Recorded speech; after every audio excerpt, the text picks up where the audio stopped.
to the provisions of Open Public Meeting Act, the Asbury Park Board of Education has provided adequate notice of this meeting by sending a notice of the time, date, location, and to the extent known in the agenda of this meeting to the Asbury Park Press and the New Poster on January 14, 2022 via email.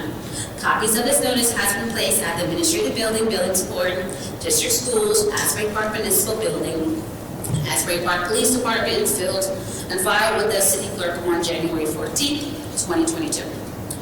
Our mission statement: Asbury Park School District will provide all students with a comprehensive and progressive education where everyone possesses the skills and character to succeed in a diverse, evolving global society. Roll call, please. Ms. Hollis, Ms. Breach, Mr. Grillo, Here. Mr. LaRocca, Here. Mr. Remy, Ms. Ricks, Here. Mr. Saunders, Ms. Lozinski, Here. Ms. Cook. Here. Please rise for the flag salute.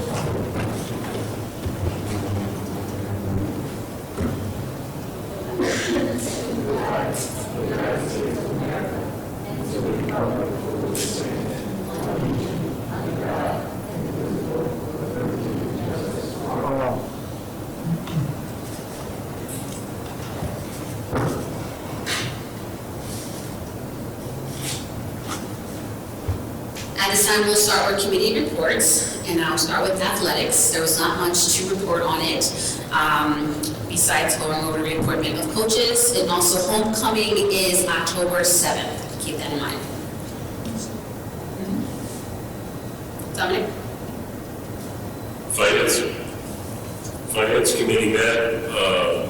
Our first item was the 2023 Budget and Stabilization Aid.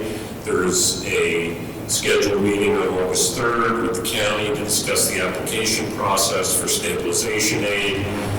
The packets haven't been released as to the information they want, but the district has kind of been looking at the old packets to prepare. We'll find out what the county has to say, and the board will get an update. There's a lot of work to applying. There's limitations in funding, but I think we're leaning toward requesting that the district do apply, although the workload for Mr. Hastings, Ms. Brown will probably increase there to meet that deadline. And then with regard to the future is item number 2, and county office having asked for a 5-year budget plan that I think in terms of this request for stabilization, we can also point out what we're looking at in terms of budget needs over the next few years. Third item, architectural services and the ESSER bid proposals, the elevator at the upper elementary school. Contract's been awarded, and we're expecting completion in April 2023. District and district architects continue to meet regularly with winner of the HVAC bid under the ESSER proposals. We have a timeline, and permits are being drawn. Fourth, with regard to future use of Barack Obama building, central office relocation, the committee discussed. District is developing contingency plans for Barack Obama, as well as Thurgood and Marshall Upper Elementary as potential sites to house a central office. Also, then discussions about using Barack Obama on behalf of the district, whether we would sell Barack Obama. There's a mention that one sale could include a stipulation that development be used for safe, sanitary, affordable housing. But most importantly, and I think we might make a motion this evening, we think we'd like to, in coordination with the administration, getting information from them, set a separate meeting, board retreat, if you will, but a separate meeting just to discuss facilities, Barack Obama, and try to offer some some guidelines there in moving forward. There was also a discussion, finance having kind of joined with building and grounds at that time, whether the high school track could be open to the public. I think the board as a whole voted against that in the past, but we had a discussion, and again, may make a resolution this evening for trying some limited usage for the community to get the community more involved with the district, and to then be able to assess whether limited usage can be done without incurring additional insurance risks and any potential for vandalism. There was also a discussion, finally, about a recent newsletter put out by the Homeowners Association that contained misinformation, and I and one or two other board members plan on attending the next Homeowners Association with information will run by, how much of it will be pulled from Mr. Hastings' presentations, but run by and point out these are the facts of what the budget situation has been in the past, to correct any misinformation. And that concludes finance. Point of information, Mr. LaRocca, in terms of a couple of points. One, as you know, the district, we have no stipulation over the affordable use of housing, whatever that may be, that's on the city. So as relates to the Barack Obama line item that you discussed. Secondly, as you know, we've lost $8.6 million. And any use of the school district's facilities will incur a cost of overtime, whether we flexibly use or allow the community to use school district space. We're getting ready to go into the fall season where we will be actively using our spaces on a regular basis from the summertime up until late, even on weekends, and so the accessibility of the community to those spaces would be extremely limited, and the wear and tear of the stadium and the track in of itself. As you know, last year we've outlined a substantial amount of funds to repair the stadium with the cementing and the debris issues that we confronted. And so I would recommend a conversation of reconsidering that resolution this evening from a board's perspective, given the $8.6 million that we are losing and the potential of funds that we will not be getting next year, with the over-aiding loss of funds, and then the incurring of additional funds on our already very strapped budget to cover overtime for the cleaning either before school on top of the other responsibilities of our limited buildings and grounds committee. So I would ask that the board reconsider that that proposal.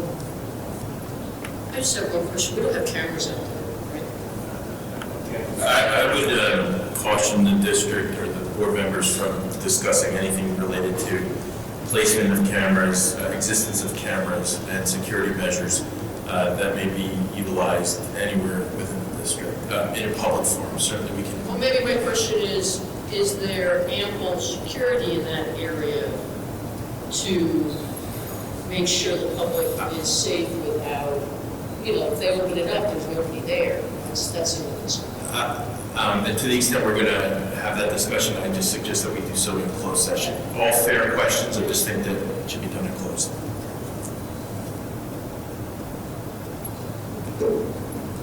I would just, Go ahead. yeah, I would just want to add, I for one, feel like we as a school district are already supporting community sports, as we almost have no choice but to allow the youngs, I forget, I knew it as Pop Warner, but the football. And we'd just like to make the point, perhaps when we talk about Barack Obama, we talk about the city, and whether we make any entreaties to the city to help with community sport places, because currently we're bearing that burden, both financially and on our physical resources. But yeah, taking into light those issues, I think individuals talking about very limited use, so, but Joe. Just really quick, Mr. LaRocca, but in order to use that, they are required to pay and have insurance in order to use those, utilize our facilities. And you did mention a great portion of our reduced rate for the youth organizations to utilize our facilities, whether it's for practice and for games. So we are doing an above and a beyond community partner with the local sports and recreations with our use of facilities. I think where we begin to have to rein in some of that, given our financial burden and the limited use of facilities, then I think that's where that conversation needs to really be at. In terms of the track and the APHS athletic field in general, which is usually locked up, I think this is a great opportunity. As you say, Dr. Adams, we don't want to incur costs in terms of keeping it clean and making sure that it's maintenance if it starts to get used by the community. But I think this is a great opportunity to reach out to the city to say, hey, we think that we want to gauge interest in use and open up the track for like a limited time. Can DPW kind of maintain it? So that way the cost isn't all on us, especially since the community at large would then be using it. So I think that having that conversation with the city and making sure that the city invests in this pilot, whatever we want to call it, I think it makes sense. So to address that, we have a union, APEA, and they have buildings and ground members that are part of that association, at which the city public works is not. And so to the extent that we would be farming out services that would impact the collective bargaining unit of the APEA, I would not do that. Again, we have some stellar custodial engineers in this district, and to the extent that the city would like to utilize our facilities, again, we are at an $8.6 million deficit, and that deficit continues to grow. And so I think at this point, we're also dealing with the S2 bill and other financial limitations that are not on the expense of the district. And so I think we need to, really reconsider just the impact and the implications of that. We are providing the recreation space by our facilities for the city. There are no open recreational spaces in the city of Asbury Park other than the school district's facilities. Right. So there would not be Pop Warner practice, there would not be youth baseball, there would not be youth track, there would not be youth soccer without the use of our school district's facilities. And so when we have games and we have those activities, we are a fair and over-fair partner in providing those resources and those facilities to the community at a minimum cost to those organizations. But when we go beyond that, given the continued deficit that we will find ourselves in, the continuation of the S2 bill and the fair funding and the equalization, I think that we need to really strongly reconsider Given that during my presentation, I'll talk about the 5-year plan that we have already submitted and the financial implications that it is impacting us at a dire need of even cutting staff and losing staff. And so when we start overextending ourselves to that matter, we are overstretching and overutilizing our already overutilized facility. When you think about the football field, when is the last time that the district re-turfed that field? When is the last time that this district resurfaced the soccer practice field by Bradley School? When you look at the field outside of the upper elementary, when is the last time that was treated with new grass, new seed, and the like? We never have enough time to have those facilities rested because we are overextending and allowing those facilities to be utilized by the community. If I may, I just want to follow up with one thing Dr. Adams said about utilizing, like you said, Joe, staff from Public Works. Any subcontractor, any kind of idea about that has to be negotiated with the union because it's actually law now. Right. So, you know. How do other school districts do it? Because I remember with, let's say, I don't know, like in Freehold Borough, right? Right. The city pays their fair share. Right. That's the quick and dirty of it. Right. As you know, we have not been adequately funded by the municipality since 2017. And so when we think about the S2 bill, the impact, those communities are getting their, and Mr. Hastings did a presentation into the equalization and the fair share from those local municipalities. It is very clear that we're being underfunded by the local municipality. That is the impact of if the city of Asbury Park, according to the S2 bill, gave us the funds that we are supposed to have, we could gladly bring back staff. We could gladly open those facilities up. We could gladly re-turf the field. We could gladly have those opportunities. However, when you look at from 2017 up until present, we're talking about almost $60 million gap in between what we should be getting funded and what we have been getting funded. So that's the difference. That's what those other communities are doing. They're getting their fair share. And when you talk about municipality, I just wanted the definition is the taxpayers.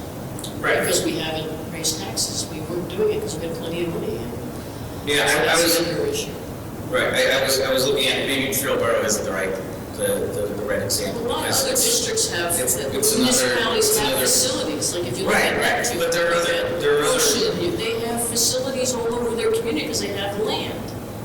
In this city, the school district is the only district that has green or land to utilize for recreation, except for a couple of It parks. seems like a catch-22. Yeah. May I ask the board a question regarding that? Fields such as the one at the upper elementary, where there used to be you can still see it, there used to be a baseball field in the back. Yes, a tennis court on Banks Avenue and all these other things.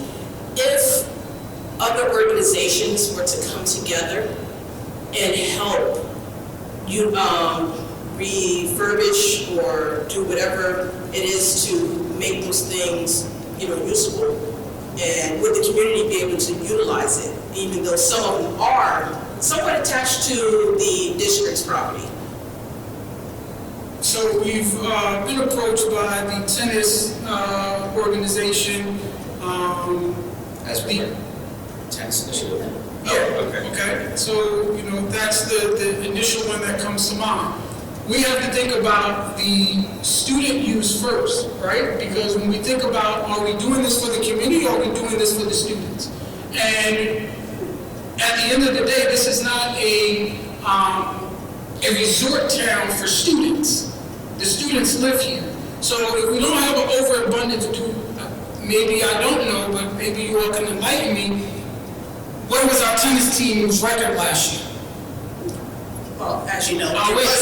right. Ding, ding, ding, ding, ding. But when I mention those things, it's not so much about that. It's about having those recreations and things, because even though the students is the community. Right, and I would agree to you, but there's also an open land right across from 910 4th Avenue, Okay. right? Where the city could be proactive in finding locations to make recreation space for the community.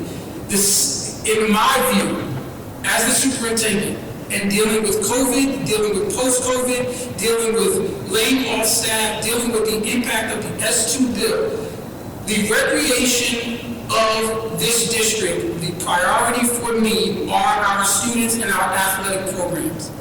The recreation of the community is not a priority for me as the superintendent.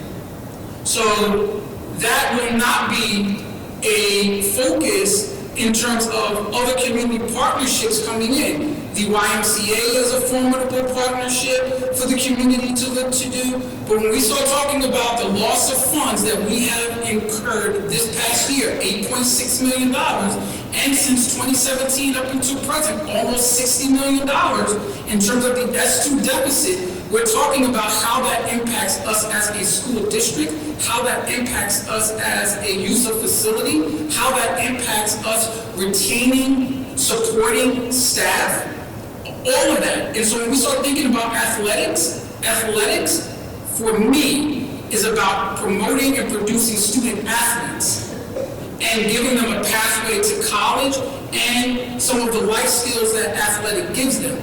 Not about the retired, and no disrespect to the retired community in this town, but having a 9:30 tea time on the tennis courts by Barack Obama.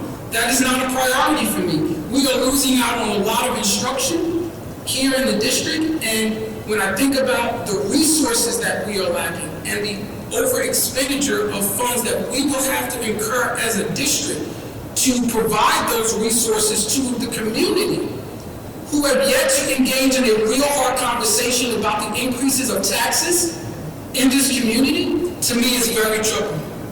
And to me, as the superintendent, the focus will always be students first. Okay, thank you. My concern with that was, I don't know about the 9:30 tea time, so somewhere along the line, I think there's a gap between me and that conversation. Okay, but, you know, the organizations I was speaking of, I think they're looking to correlate, like bring everything together. It's not about exclusion, it's not about the north side of Asbury. A lot of the people I talk to, they want to fix the things on the west side and give the children who are your students, you know, not all of them play sports, you know, or on a team, but a lot of the property does surround the district, and the district does benefit from using it. I mean, we all benefit. The kids who are not on the team and the kids who are on the team. Can I mention one thing though? Just so you know, the basketball courts over on Prospect Avenue, years ago, now it's probably been 13 years ago or so, what the city did is they had a community block grant. And they approached the district, and they had $250,000. They went to the district, and the district and the city had a contract. The city did all the work, and then it had a 10-year contract for usage, and it had to follow certain regulations about notifying if they're going to have an event and all this stuff, because it is still board property. But the city, you know, the community block grant worked well, but it has to be an agreement about how it's being utilized, and you have to, you know, work with the district about when you want to use it, because it's still the children first are the ones in the school who use it. So that is a way to do it, but you have to talk to the district and have it on board before you go and, you know, get the money or whatever. So that's how the city did it. Yeah, there was just a few grants out there and a few organizations who wanted to utilize those grants, and a few people who wanted to, you know, take money from their pockets to help, you know, fix up a few things and add a few things. Just, it wasn't about the adults and the community. Did they come and talk to the superintendent about? No, not yet. It was conversation right now. Yeah, well, I'm sure if people had funds that they wanted to put towards a project, they would go to the district, talk to the superintendent. They would need to send a 501c3 and all the proper paperwork, and it need to be vetted through the attorney, not to me. And did they approach you to initially contact you about what they want to do? I guess a lot of this has to do with the intersection of what Dina was talking about, where when folks say the community, it's not necessarily the retirees per se. Because we have such a lack of green space and recreation space but in terms of the community, what we're talking about are the kids that not only go to our schools, but also go to charter or whatever, but it's mostly the kids that go to our public schools as well. I look at it also from the fact that because there's such a lack of, maybe a bit away from our purview as a board, but the lack of green space on the west side, we have Spring Park, and then that's basically it. And you see the statistics out there that show that, the more that kids are exposed to green areas and nature and recreation, that it reduces likelihood of depression, likelihood of suicide, all of these other things that come with having more green spaces. We're a very fortunate city, but we're also a very unfortunate city that we're so small and we don't have all these green spaces. And I just feel like to test it out just for August, and to kind of bring in folks like the Tennis Initiative, which just won a $350,000 grant from the county, and I'd like to hear out what their plan is. Not only they want to refurbish the tennis courts, they want to put in a special netting that can retract so it doesn't get vandalized. Okay, also how do you maintain it? Like what's the plan? And what do they see as the vision of working with the school district, right? And you're right, we don't have a tennis team, right? And it's something that we actually spoke about in the athletics committee where, you spoke about golf. She spoke about golf, I spoke about tennis, but one of the things that I remember the first year that I was on the school board, one of the reasons why we were talking about golf and tennis is that a lot of times after college, in business, deals aren't just made in the boardroom, they're made on the golf course, they're made on the tennis court. And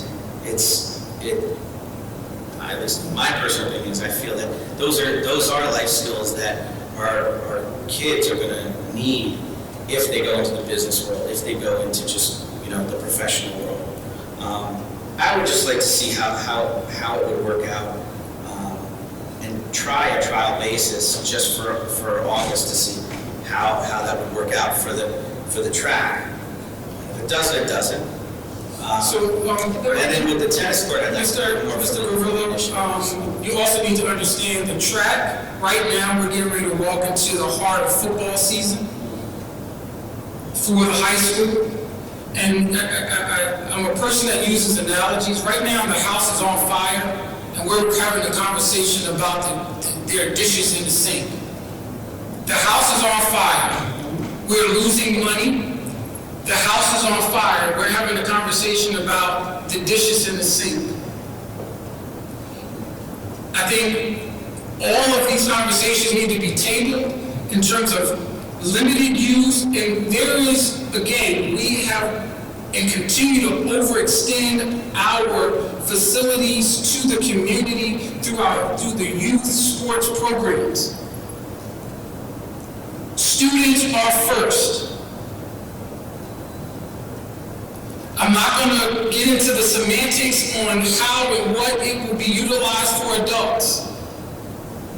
The adults have vehicles. They could go to LA Fitness, they could go to Retro, they could go to any number of gyms in or around Asbury Park if they are in dire need of utilizing some of those facilities. But right now, the house is on fire. We lost $8.6 million, and we will lose more. So right now, the priority is getting our fall sports teams, because our cheerleaders practice on that track. Our football team is out there practicing for the fall, which opens up in the next under 40 days. Our soccer teams are rotating in on those facilities. and there's weekends and other things that students are giving up. So I just need to be very clear on the priority in terms of this, and this is going back to the athletic committee, but I think it is imperative that we are very clear about the district's focus being on students and the financial burden that we are in right now. So, yes, there are deals made on the golf course, but there are also deals that are being made on the backs of the students in this community as well. And we need to have those deals focused on the children's academics and understand that the focus here right now is how we're going to keep these doors open knowing that we lost $8.6 million. How we're going to keep these doors open knowing that the adjusted aid again next year is possibly going to be cut. All of those things are part of the conversation.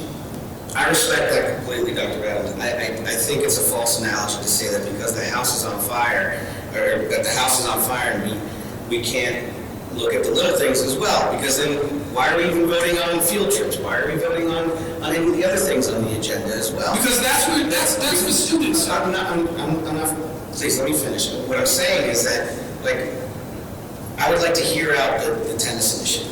I would like to, Joe, you know a lot about the I tennis. keep getting interrupted. No, but it should be coming, it should go to the athletic. Yeah. I understand. I just wanted to clarify because I wanted to clarify because, you know, I think to say that we can't work on little things, whether it's this or whether it's whatever, and God forbid that someone mentions, you know, the community, because the community includes the students. I really want to, you know, say that I don't agree with that respectfully, because then there are half the things on the agenda what's the point of voting on. So what I'd like to do is hear a presentation at some point about what we're going to do with the tennis courts, and if we feel that we can't open it up, you know, to gauge interest temporarily for August, then we don't vote on it, right? That's all. That's all. I just want to make one thing clear. This is not a joint conversation. Okay? What I'm trying to get across is that there are those who want to come together with the district and with other people and other organizations and fix up those spaces that the students, and when I say community, I only mean the kids. I'm not talking about, you know, as you said, tea time and all that other stuff. I really, like I said, I live on the west side. I can't afford, you know, tea time at 9. I got kids. Okay? I have 2 children. So everything I speak on is solely based on the student athlete community member, which are between the grades of pre-K and 12. Understanding. I just want to mention something, that the tennis initiative was presented to the board quite a while ago. I haven't heard anything else about it. You apparently know everything that's going on with it. Wouldn't it be, huh? It was online, on the news, that the county board of freeholders, The Monmouth County awarded them a grant. So maybe the thing that they should have done, once Mr. Williams got the grant or was applying for it, should have come to the district and said, this is what I'm going to do. Are you on board? And then keep the district up to date. Absolutely. Come back to the athletic committee to keep them up to date, so it can go back to the superintendent and the attorney to make sure all the T's are crossed and the I's are dotted, as the city did way back 13 years ago or so when they did the community block grant. But I don't see that happening because he hasn't come back to, you know, that I know of. So I don't know if he's Did he come back. communicate? I don't know if he communicated. Yeah, so that's why, I mean, I'm listening to what you're saying about retractable nets and all this stuff, that's great, but I don't know anything about it. You know, the athletic committee doesn't know anything about it, I don't know if the superintendent knows about all that. And it's a great idea, but I think communication is vital here, and we seem to be losing some communication somewhere. Yeah, I mean, I think just because we're involved, we're all involved in the community, we're always hearing feedback and things like that. And you're right, the imperative is on Mr. Williams to email that to us and possibly do a presentation. And I think Ms. Ricks is right. She can go with. Absolutely. Thank you. Thank you. Ms. Ricks. The CNI committee did meet, and this is even on a happier note. The science fair is coming back to the school district. Yes. On our two elementary schools, Bradley and Thurgood Marshall, Martin Luther King Upper Elementary, and the middle school students who are at the high school. And hopefully, it'll be held in March at a cost of $8,000 to the district, and I think that is well worth it. The next thing is that we are partnering with the Boys and Girls Club of Monmouth County with our driver's education at no cost to the district. So that is the good news. The district is also collaborating with OIADA. All right. Okay, I didn't want to mess that up. This is part of the Ghana project. It's been going on for a number of years, I'm not sure how many.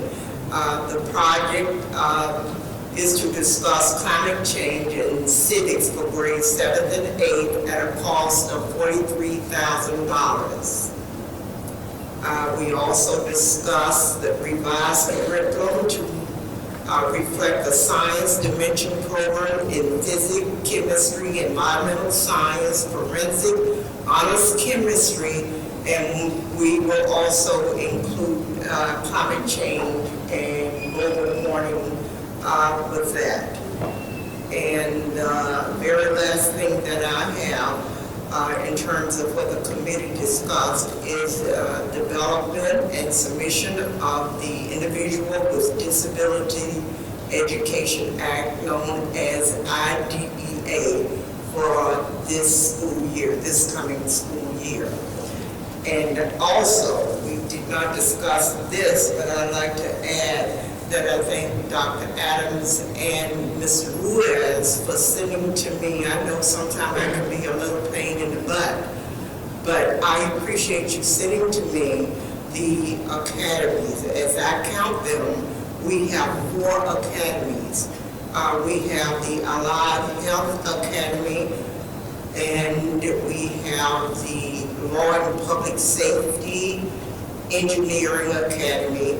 And most of these academies are connected to colleges and universities where our kids are earning college credits and certificates. And we all know about the Dream Academy. That's our partnership with Brookdale Community College, where our kids earn an associate degree, and generally they get the associate degree a few weeks before they get their high school diploma. So I thank you for all of that information. That's good information. This is stuff we should be talking about on a regular, because we are doing some fantastic things here. Ms. Ricks, I wanted to ask you, are you familiar with the Blackbird Flying Club? Yes. Yes? Okay, well, there are at least 3 students, my son being one of them, who is currently a student pilot. His goal is to, by the time he finishes high school, he will have his pilot license, and his goal is to go to aviation school. And when he leaves there, he will go into the Air Force. That is his, right now, his goal. And he will enter as a first and second lieutenant. And I say that as maybe if you talk to them, maybe that can be an option as well, as a potential career move, as well as the allied and other things. Not all kids are going to go to college. Some will do things that are more or less vocational and things of that nature, but here it is. And, the Blackbird Flying Club, also works with Black Pilots. I think it's called Black Pilots of America. But there's a lot of different organizations around it, and the few students, mind you, I have to be honest, there's a lot of donations, how do you say it, people, funding these things for these students. But I'm sure along the way, I can see it as being a positive. That's very interesting, and I do know a little bit about it, I'm reading about it. But I think that is maybe something we should discuss with our curriculum chairperson. And that is Mr. Ruiz. So I don't know if you want to say with him and whoever's involved, sure, come and have that conversation with him. Thank you. Did I say director? Just had it right. Director. I just want to say that Dominic had mentioned about a bit of the misinformation that had gone on at one of the homeowners association meetings. And I guess this, let me dovetail it into my buildings and grounds report, because it's part of that. So I'll go right into that and then get to that point. So item number 1, facilities use requests. There were no new applications made. Committee discussed $1,000 fee charged to local organizations for facilities use. Its appropriateness given the amount of additional costs that are absorbed by the district. Dr. Adams spoke about that. Dominic already spoke about the architectural services, discussion on Obama School and the high school stadium as well. The only other thing that I wanted to highlight and to see if we can possibly schedule something is the board retreat to discuss plans for Barack Obama. I think we're due for a board retreat, so I think it would be an ideal time to do it sometime in August. And then the one point that Mr. Lauderaca spoke about the homeowner association meeting, I won't dwell on it too much, but I went there along with Ms. Riggs. There was an avalanche of misinformation, and I channeled my best Dr. Adams at the event and spoke about how our kids are graduating with both a high school diploma and a college degree, and spoke about where our district was in the not very far future, right? And or far past, and where we are now. It may be a communication issue, but there's a lot of misinformation going on out there that I think over time, if there isn't a response to it, even though our main concern is not the community at large, but the students, I think it will begin to start kind of closing the walls in on us a lot. And I did my best. I pushed back, and I'm going to push back again at the next homeowners association meeting. I don't think they have a date for it yet. It's either August 20th or 21st. I spoke to Mr. Modell, who's the president of the homeowners association. Let him know that it would be best to do it on the 20th, because I'll be on vacation on the 21st, and I look forward to pushing back on a lot of the misinformation that he was fed and that was being said. Some of the comments included some ridiculous things like closing all the schools down and sending kids elsewhere. I don't know how that would affect taxes, but if those are the kind of things that are starting to infect our community, just my personal suggestion is that board members be united and present the facts as they are and the reality of the situation as Dr. Adams explained about S2 and what we're trying to do in the district, and also highlighting that our kids are thriving and not that our students are failing, because that was the other thing that they kept saying, is that our kids are not doing well. And Since I've been on the board, I've seen a marked improvement in the students' behavior, their intellectual curiosity, and their grades. So that's all I wanted to say about that. I just want to make a comment because a lot of folks weren't there in terms of there were only 30 people there, and it's important. To me, I feel it's important to clarify that misinformation. So I just have a suggestion, Mr. Grillo, about a retreat. If the board president wants to schedule a special meeting for a retreat, I think it would be better to hammer out the 5-year plan with the superintendent, which includes usage on every building, including Barack Obama. And I think that'd be a more productive retreat than just concentrating on one issue, because the 5-year plan is going to encompass everything that's going on. I think that's much more important to include everything, so that would be my suggestion. yeah, I mean, I think you're right. I think, Obama is one part of a bigger thing, but I think that just kind of lit the spark to say, hey, let's think about doing board retreats. So, thank you. Madam President. One of the things that I did want to mention that came to mind with the 5-year plan is also us as a district.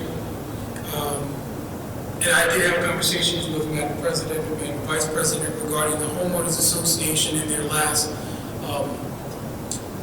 leaflet. I'll say that with respectfully. You've already accounted for the information that was on there and the lack thereof of accuracy, great accuracy missing. I think it is important that, as I have mentioned to both Madam President and Madam Vice President, that I know Mr. LaRocca and Ms. Lozinski plan on attending and representing the board at that meeting, this upcoming one. Again, it is important to craft the proper narrative about the district, the huge gentrification that is going on, and the impact of, we keep hearing about the West Side and one facility. We do know the impact of closing Boston Way and the other schools, the other housing complex, and what that did to decimate our student population by giving emergency Section 8 and those families going elsewhere. And so when we think about what that impact does to drive up the property value on that side of the town, being from Jersey City and knowing firsthand where homes were worth one thing, and then when gentrification happened, it outplaced people who had lived there their entire lives. And those once forbidden zones of redlining and the like are now golden parachutes for homeowners coming in, buying up displaced property. And so when we think about what that means to us as a district, the West Side is the bulk of where majority of our students who currently attend Asbury Park schools, with the limited number of students that live over by the Thurgood side, which property and rents drastically increase, driving them out of that section of the town.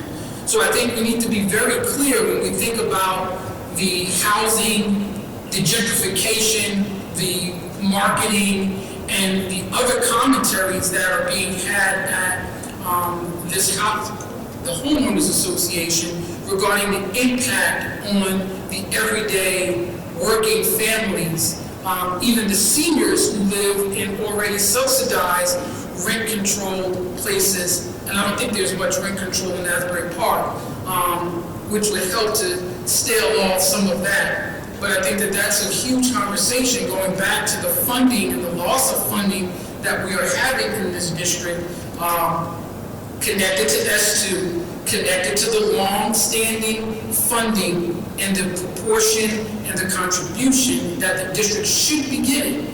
So I think that those are all things that need to be in the conversation and make that information very cognizant in the narrative of those that are saying issues and concerns about the school district. We can't control things that are not in our purview in terms of the separation of the city and the school district. But I think it's important that those who come with that information, that they be receiving it from the leadership, including whoever goes, but they're providing accurate information about the hard work of our staff and our students, and the impact of the lack of funding that we've been getting over the last 8 years. May I make a suggestion, just a conversation with our board council, is that to avoid any ethics concerns, that the board appoint maybe myself and Dominic to be the spokespeople at the next homeowners association. Joe's already been to one as a resolution, so that there's no, And the concern from my perspective is, taking private action that may bind the board. If the board authorizes Mr. LaRocca and Ms. Lozinski to speak for and/or on behalf of the board at the homeowners association, we would avoid any ethical, school board ethics or code of ethics for school board members issues by the board taking that action to authorize them to speak on behalf of the board at that homeowners meeting. And just to clarify, when I did speak at the homeowner association meeting, I made sure that before I even said a word, I said that I was speaking as a homeowner and as an individual and not speaking for the board. Yeah, and Mr. Grillo, my suggestion has nothing to do with anything that you said, or that's not my concern. I think though that we're at this stage now, given the misinformation that's out there, that perhaps the record needs to be set straight, more so than in your capacity as a private individual. Yeah, no, I would say, yeah, I'd like to be, because I'm already going to attend, so I'd like to be included in that, instead of a do-go or triumvirate. So long as it's less than 5 that attend. Yes, correct. And I would also say that, any parents that have kids in the school district should feel welcome to go to this meeting, especially if there's people there calling for outrageous things like, closing all the schools down, which, is a both moral and physical impossibility. So I would say, any parents or seniors or anyone who cares about our school district to come to the meeting. And we don't know where or even when it's going to happen, either the 20th or the 21st, but I would encourage anyone who cares about our school district and the kids to come to it. So I think someone's locked in.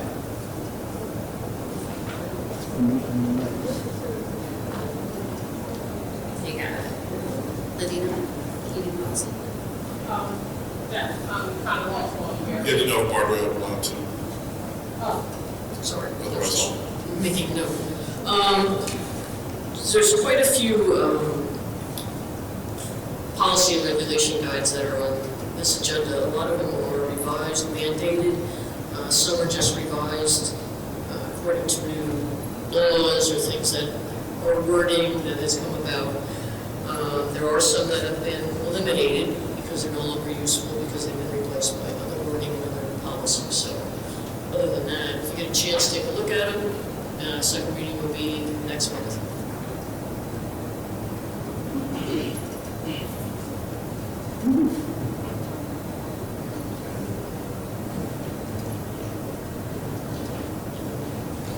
Before we open up public participation, at this time, our Lawyer Adam will say a few words. In accordance with Board Policy 0167, the Asbury Park Board of Education recognizes the value of public comment on educational issues and other matters of importance, and provides members of the public with the opportunity to express themselves on school matters of community interest. The public comment portion of the meeting is not a question and answer session, and all public comments shall be directed to the board president. Members of the public who wish to make public comments must be recognized by the board president and provide his or her name, municipality of residence, and group affiliation if applicable. All public comments shall be directed to the board president and are limited to 3 minutes in duration. Members of the public who do not follow the foregoing rules and/or interfere with the orderly operation of the board meeting may be removed from the meeting. Thank you. At this time, I'll open public participation, please.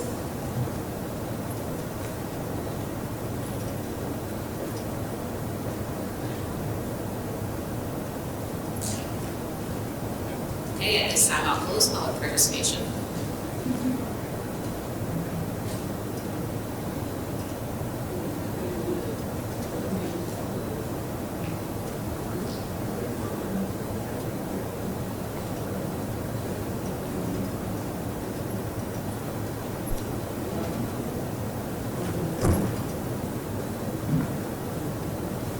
We'll reserve the presentations for the retirees at 7. I know most of them have been notified to attend the 7 o'clock hour, so we'll be, doing that then.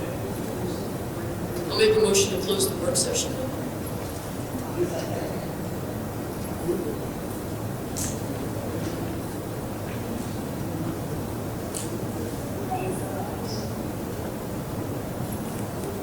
All in favor?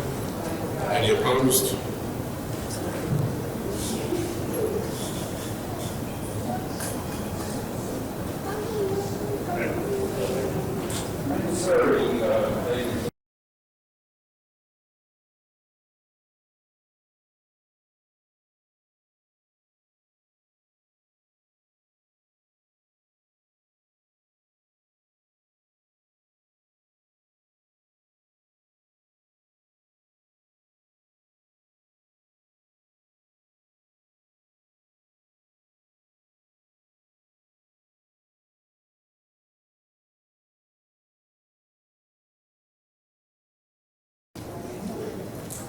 Good evening, everyone. In accordance with the provisions of the Open Public Meeting Act, the Asbury Park Board of Education has provided adequate notice of this meeting by sending a notice of the time, date, location, and extent known. The agenda of this meeting to Asbury Park Press, the new poster on January 14, 2022 via email. Copies of this notice has been placed in Administrative Building, Bulletin Board, District Schools, Asbury Park Municipal Building, Asbury Park Police Department, and filed with the City Clerk on January 14, 2022. Our mission statement: Asbury Park District will provide all students with a comprehensive and progressive education where everyone possesses the skills and a character to succeed in a diverse, evolving global society. Roll call, please. Ms. Sauls? Here. Ms. Breach? Mr. Grillo? Here. Mr. LaRocca? Here. Mr. Rebbe? Ms. Riggs? Here. Mr. Saunders? Ms. Lozinski? Here. Ms. Wood? Please rise for the flag salute.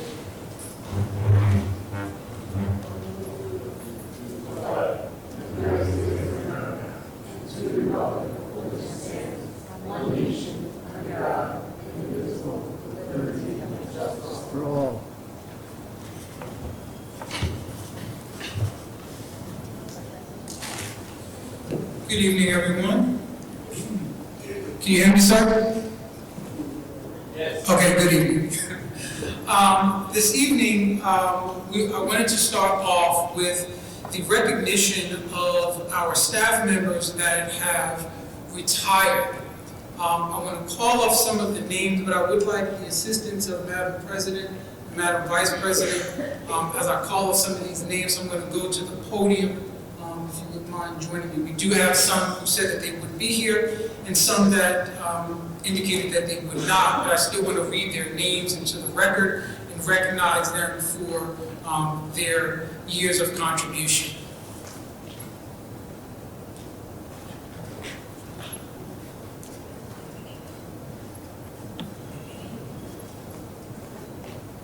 You're in order, so.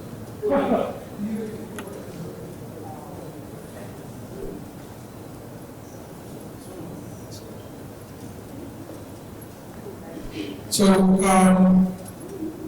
I would like to start off with, probably it's not in any particular order, but in order as they are in the ballots, right? And some folks could not be here or indicated they would not be here. The first name that I would like to recognize is Ms. Roberta Buford, who was Director of Operations for 41 years. As you know, Ms. Buford is a lifelong Asbury part, from student to administrator, building principal, and the like. Ms. Gina Proctor, with 19 years, was our secretary. Mr. Larry Daniels was a high school teacher with 27 years. Ms. Janice Morgat, and if I mispronounce your name, please forgive me, blame my mind, not my heart, with 22 years. Michael Amadino with 30 years.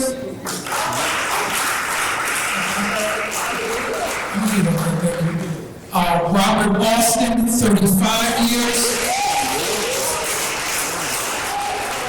Vicky Mammoth, 18 years.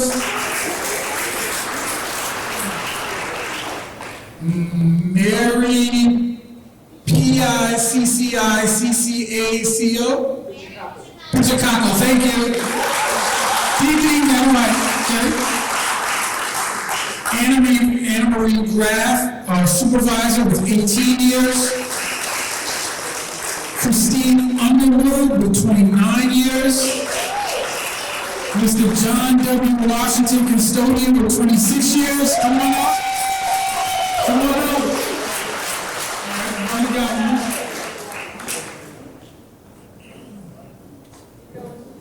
All right, okay. So what we have for you is a certificate and a plaque. Okay, you can stand right up here. You might have some other retirees with you, so you might be standing for a little bit, but we need to get you a chair, let's let me know. All right. Michelle James, 26 years. Christopher Fletcher, 29 years. Teacher, tech coach. Delcy Stewart Chance, 28 years.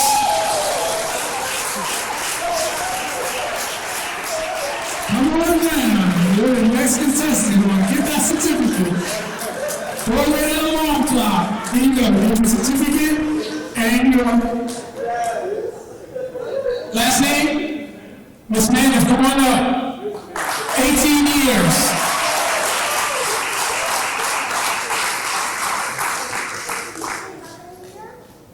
We have you when this is 18 in this district. It's 33 years full time, 10 years part time. Okay. Well, thank you for the correction. So nonetheless, here's your certificate and your plaque. Okay, you can stand right next to those. All right.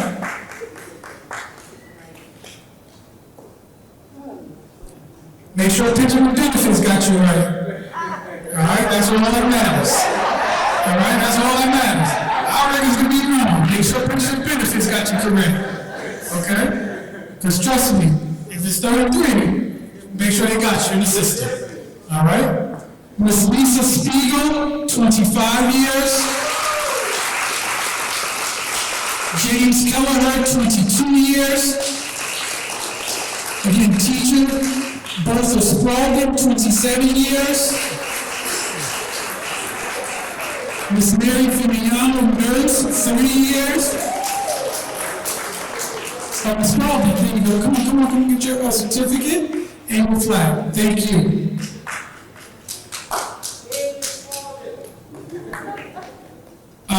We said Mary Fimiano, nurse.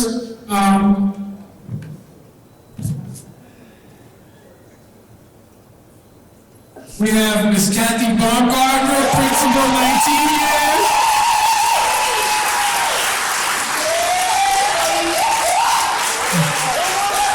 You made a mistake, we don't have your certificate.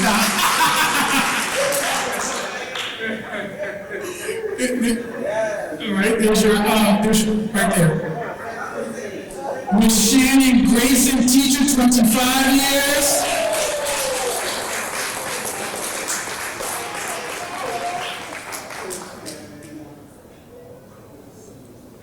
And Laura Badillo, teacher, 22 years.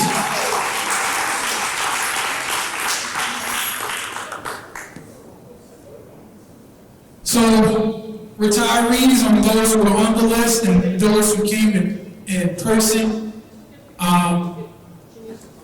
on behalf of all of your colleagues, past and present, whether they mentored you and they retired before you, to all of the students that you served, serviced, taught, supported, enabled, encouraged, who are not here, we thank you. On behalf of this community, you've seen the drastic changes. You've seen the ebbs and flows, but you were here for some of you over a quarter or more of a century.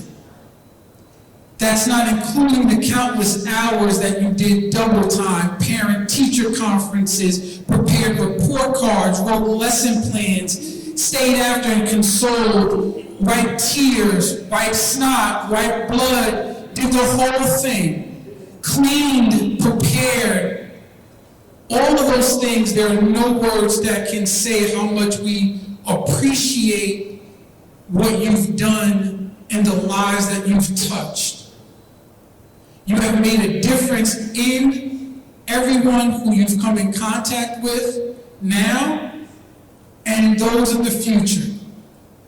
And I just want to say thank you as the superintendent. Your work, your service, your time is well appreciated and loved. God bless, good luck, and know that you move into the next phase of your life, continuing the dedication that you have provided here in this community. So thank you.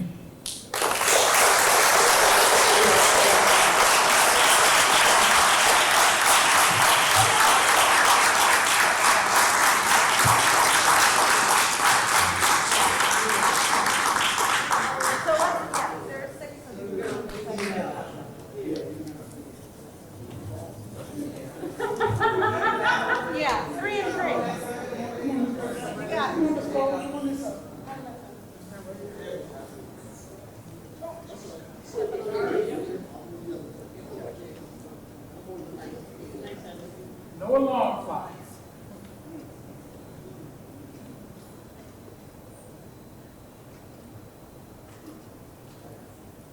You got the video of this? Oh, you got it. I got the video. All right.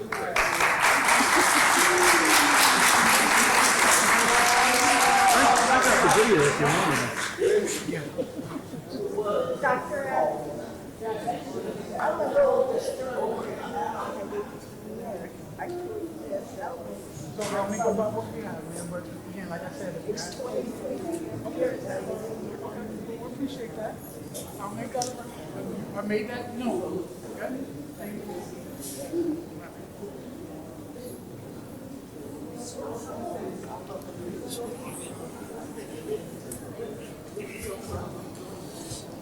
Madam President, that concludes my public presentation.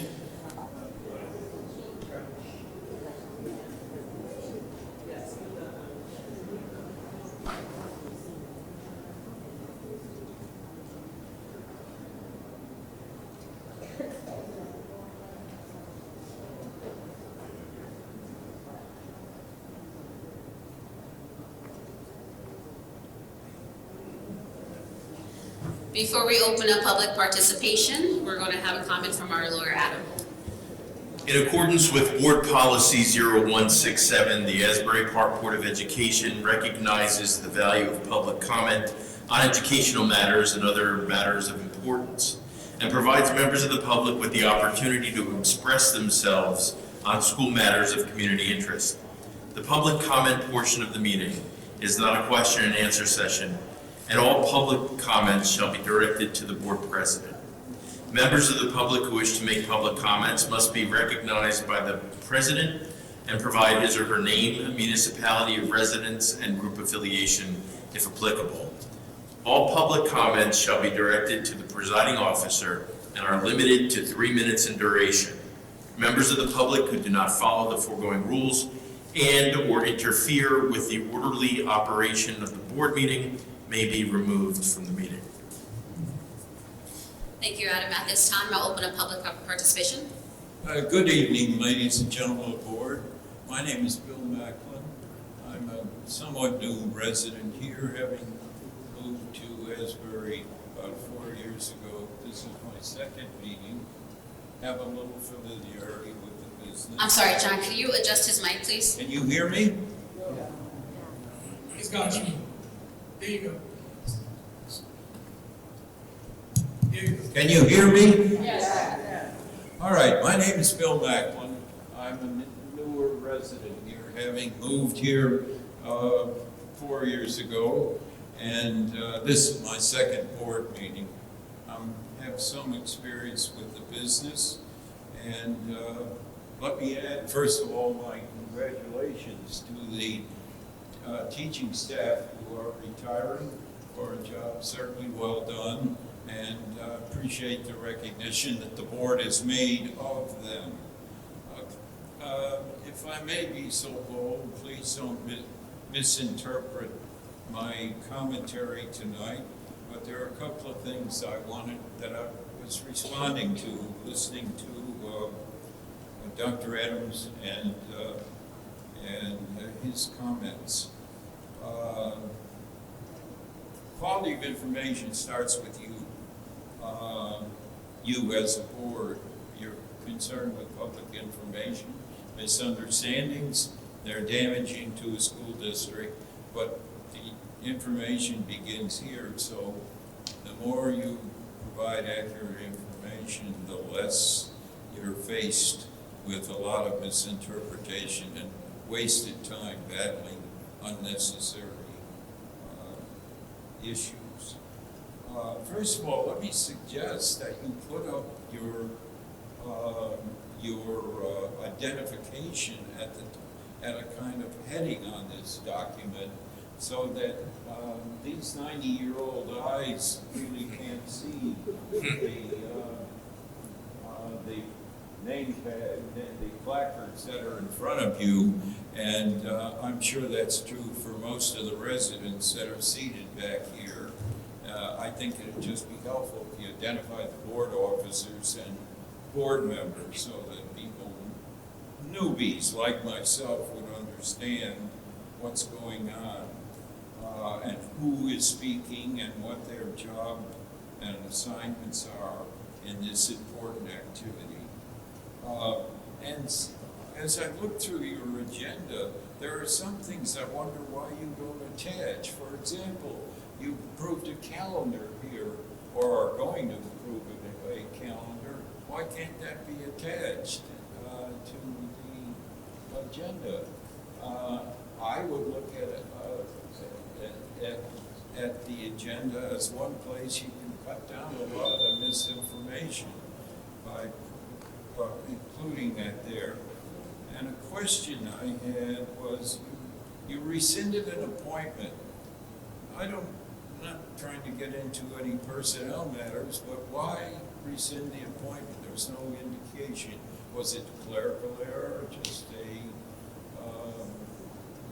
just an overlooked mistake, or something of that sort?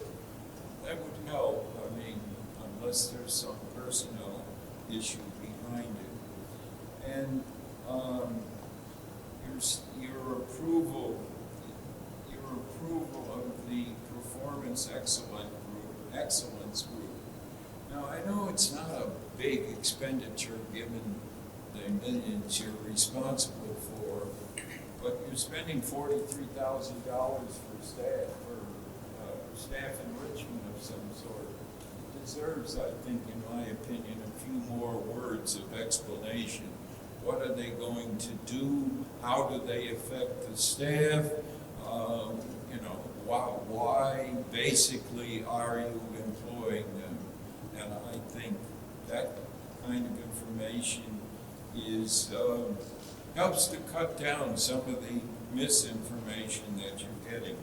In any case, I'm delighted to be able to be here and observe you in action.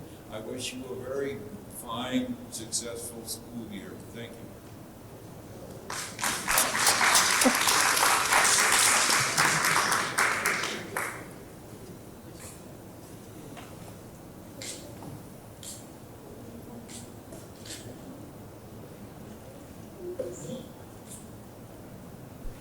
Good evening. Good evening, everyone. I'm not going to be long. I don't even need 3 minutes. I just wanted to take this time to say thank you.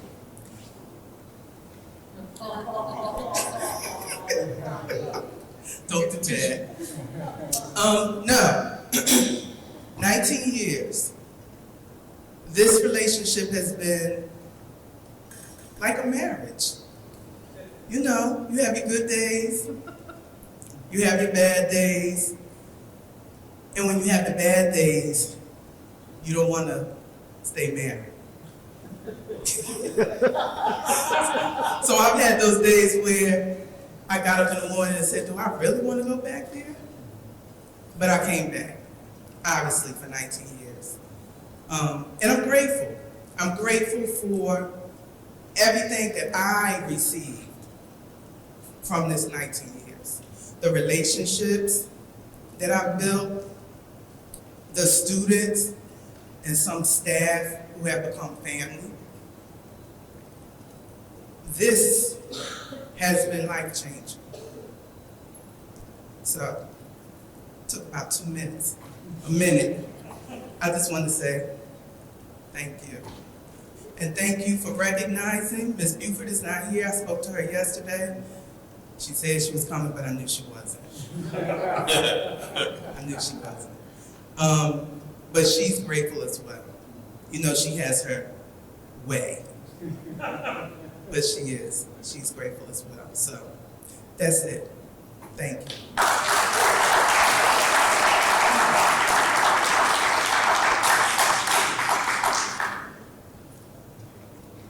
Okay, besides being a little disturbed at being cheated out of 6 years, I just want to say that the best part of my 23 years in Asbury Park was the children.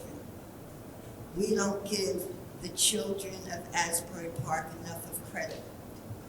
Their common sense, things that they go through at home and they come into school with, and they're still able to put in a full day. I have absolute positive respect for every child in Asbury Park. And I don't care what those test scores say. Our children are very, very smart. When I was a little girl, they told my parents I wouldn't get past the first grade. I now have my doctorate. Those test scores mean nothing. What is important is to get the passion of the children, have them set their goal, and the only way that they can fail is by quitting. I was in the middle of my master's degree, and I asked one professor if she thought I was intelligent enough to go for my doctorate. And she said, it has nothing to do with intelligence, Vicki. It has all to do with your passion. And that's what the Asbury Park children need, is the passion. They're smart. More important, they have common sense, and they know how to get along in the world. The best part of my 23 years was looking at these children and seeing what they are capable of. And they're capable of whatever they think they are, because they are smart. And I don't care what those test scores say. Thank you.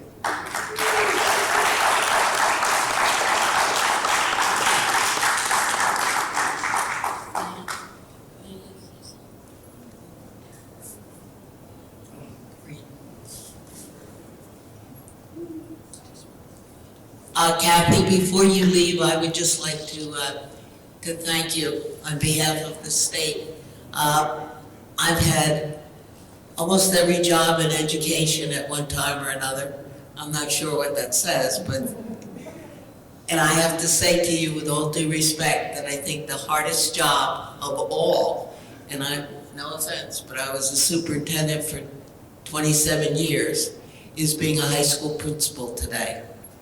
It is absolutely one of the most challenging and difficult jobs anyone could ever have. And until you have that job, you never understand what the staff and the administration of a high school today in the United States is all about.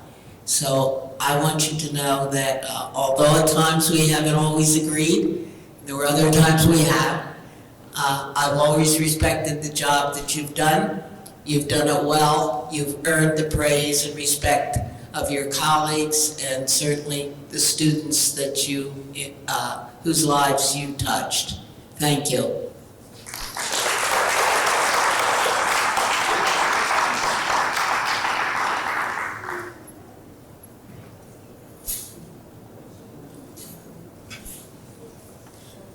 At this time, I'll close public participation.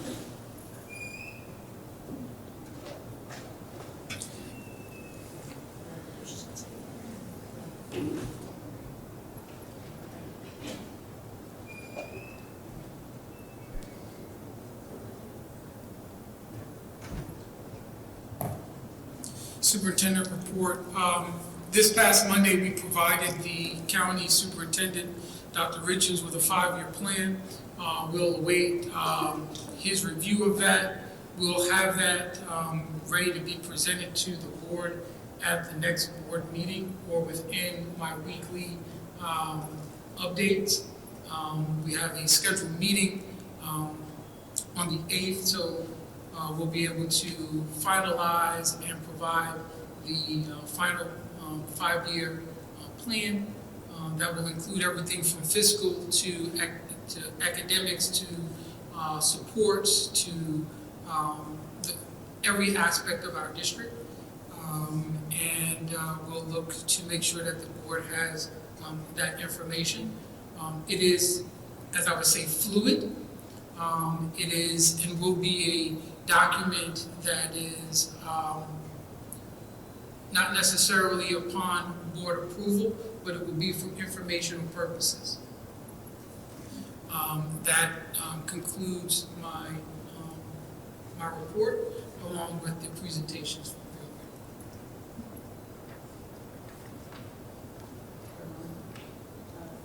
Just that I also have been working with Dr. Adams and Mr. Hastings and all the others that have been working on this 5-year plan with Dr. Richards.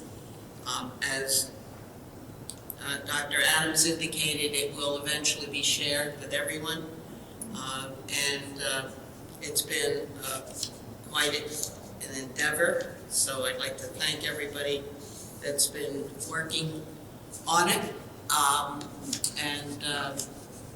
Also I will be attending with Mr. Hastings the meeting on stabilization aid and coming back with a recommendation that supports his to the board about the application. Thank you.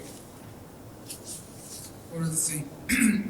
I do want to take this moment to recognize the directors and our BA who worked extensively on combing through some very hard, long-standing information in order to put this together, to make it as comprehensive as possible, to make it as forward-thinking as possible. And so all of the directors played a critical role in putting this 5-year plan together. And it would not be without their individual expertise and information that will allow us to put such a comprehensive plan together.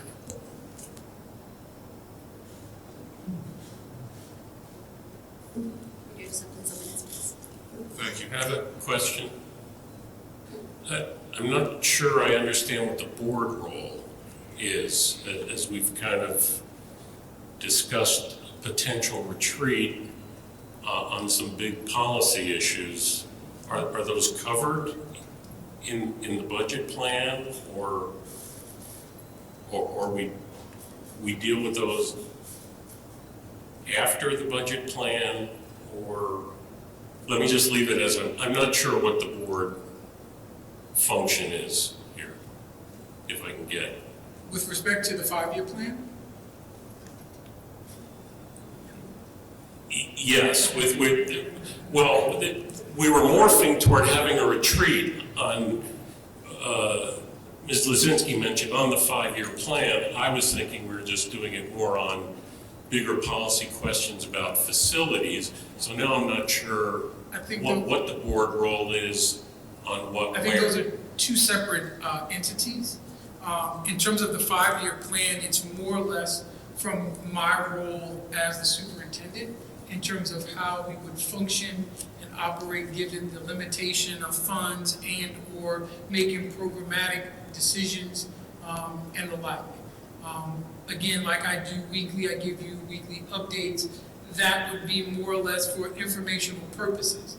I think what Madam Vice President is referring to is the overall policy and execution of those policies related to the functionality of the board and how it would relate to my role as a superintendent in those policy and planning decisions for you all.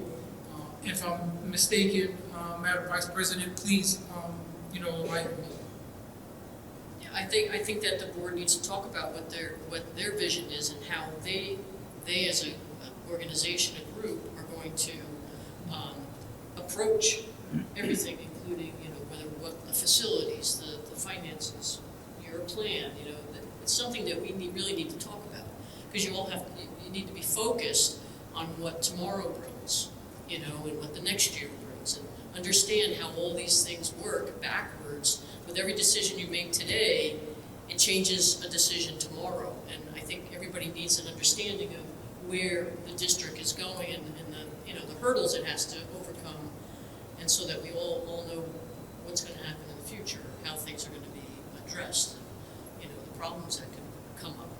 That's just to get together and really have a discussion about all this, because I think that one board member might have an idea about doing one thing but not seeing what the overall impact is going to have 5 years down the road. I think everybody has to look ahead to get an idea of what we're doing today. Does that make sense? You understand what I'm saying? Is that? Yeah, I think we're all in agreement with the board retreat and kind of consolidating everything together in terms of our ideas and being focused. I'm just confused as to, we're going to talk about it afterwards and try to schedule one, right? But is it going to add, I guess it's like a chicken or the egg thing, is the 5-year plan going to add context to what we're talking about, what we're going to talk about at the retreat, or vice versa? Oh, I'm sure it'll add context. Yeah, sure. It's information. It's some things. Okay. And we don't know when's the 5-year plan going to be kind of released to us? Once I get it back from Dr. Richards, and then we have our meeting with him, and if there's any relayed information from those who sit on a higher perch than he does. Right. And then at that point, we'll be able to move accordingly with some of the academic decisions that I will have with the various directors and how that impacts us as a district. So again, it will be more or less information, but it will add context and content to maybe some of the policies and the governance of the board. Okay. Thanks. Do you have a motion for the items 9 and 10 on A2? Move it. Second. Any comments or questions? Ms. Lozinski, Yes. Ms. Cook, Yes. Ms. Alls, Yes. Mr. Grillo, Yes. Mr. LaRocca, Ms. Riggs, I abstain from 9. I abstain from 9A and yes on everything else. thank you. Motion carries.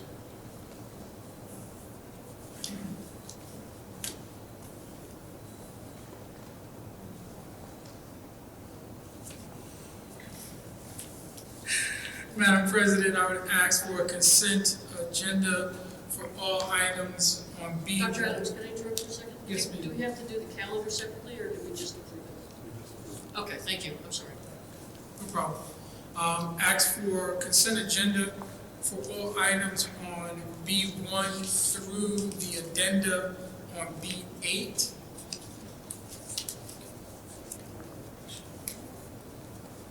We have a motion.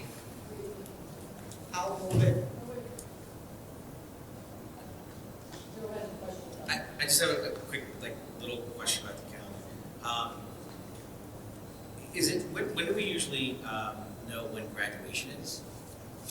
Just 'cause I don't see it on the calendar. High school graduation is normally the last day of school. Okay, so it would be, my eyes are horrible, June 22nd? Yes, and/or if we have to make adjustments for snow days. So I would not say a hard date, but as of that calendar, it says June 22nd, so we will go with that unless, as in the past, we have, again, made adjustments to the calendar. But with Robert Rules of Order, there's an motion on the floor, it's been properly first and second, right? It has not been moved. Second.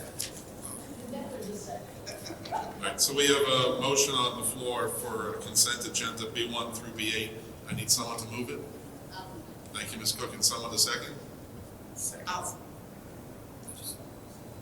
Ms. Riggs, thank you.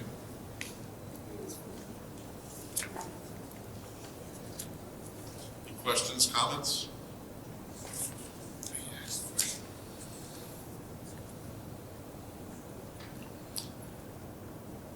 Seeing none, this is for all items B1 to B8. Ms. Cook?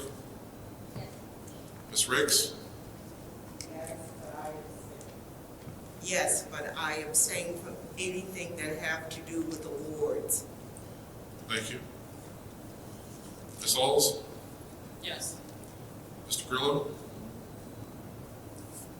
Yes. Yes. Yep. Mr. LaRocca? And Ms. Lozinski? Yes. Thank you. All items carried.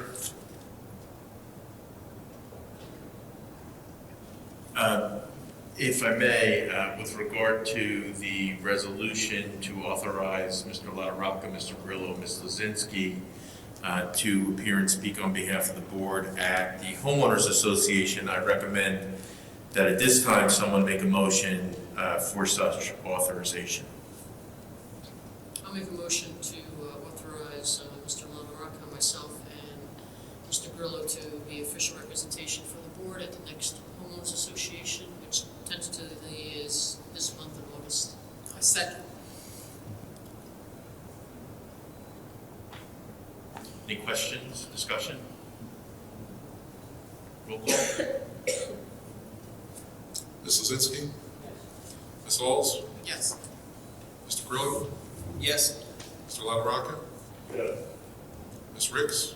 Yes. And Ms. Cook? Yes. Motion carries.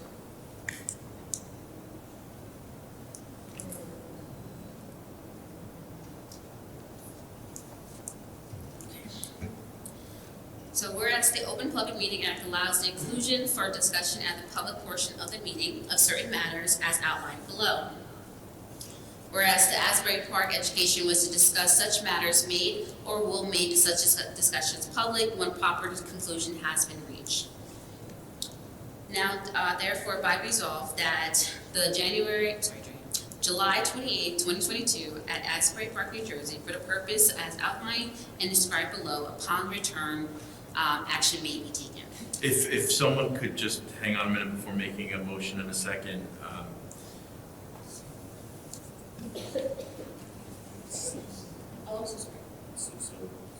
So we'll table that motion for just a moment because we're going to talk about Mr. Hastings' section of the agenda, C section. Sorry. So sorry. There's nothing to be sorry for. We're just going to table that. You'll just renew your motion as soon as we're done with the other one.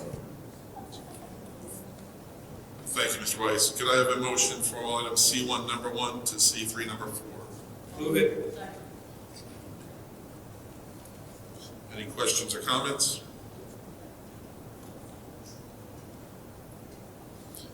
Seeing none, Mr. Grillo?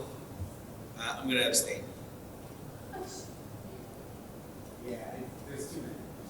Ms. Lozinski? Ms. Alls? Yes. Mr. LaRocca?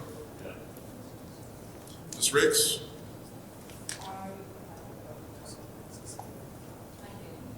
I have a question I want to clear with our attorney involving the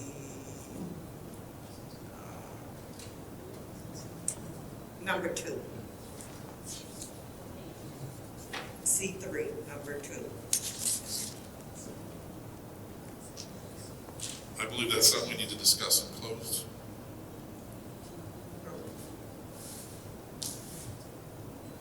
Yeah, to the extent that there's a motion on the floor, there's a question about the motion. I'll walk over to you, Ms. Rich, right now, just so that you can ask me and I can answer it so that we can continue with the voting.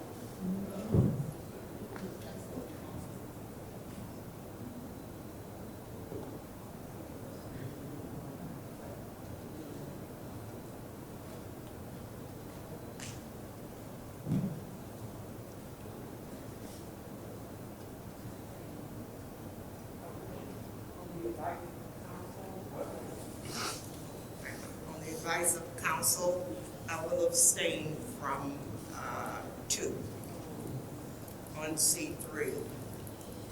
And yes, all other items?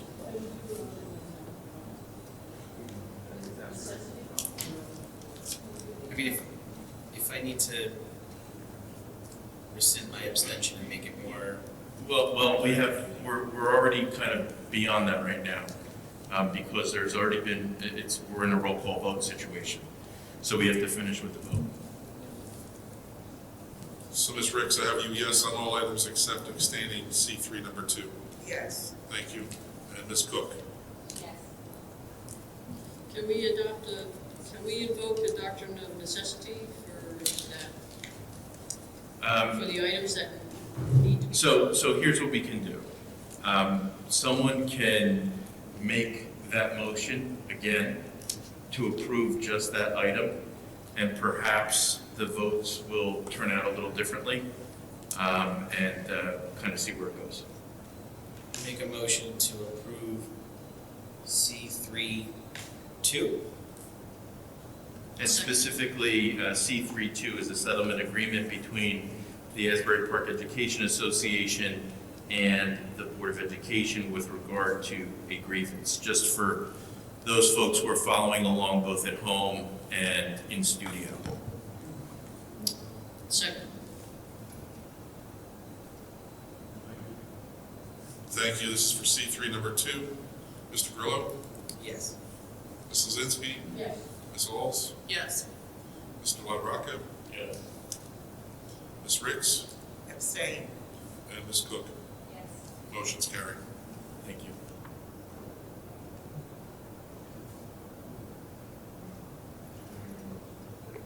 And Madam President, you're going to renew your motion that you previously made with regard to executive session?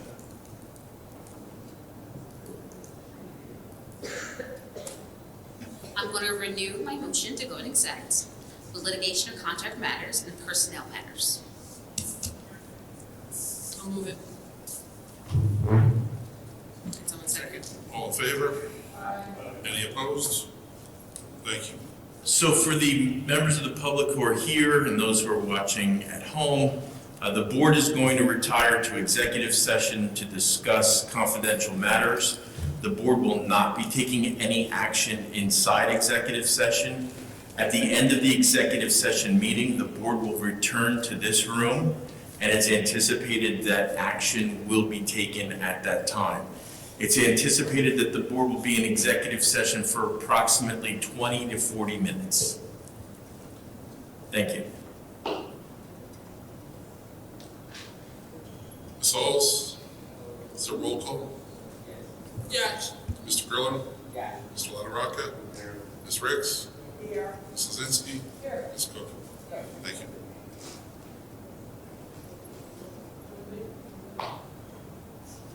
Make a motion to deny both grievances as discussed in executive session. Second.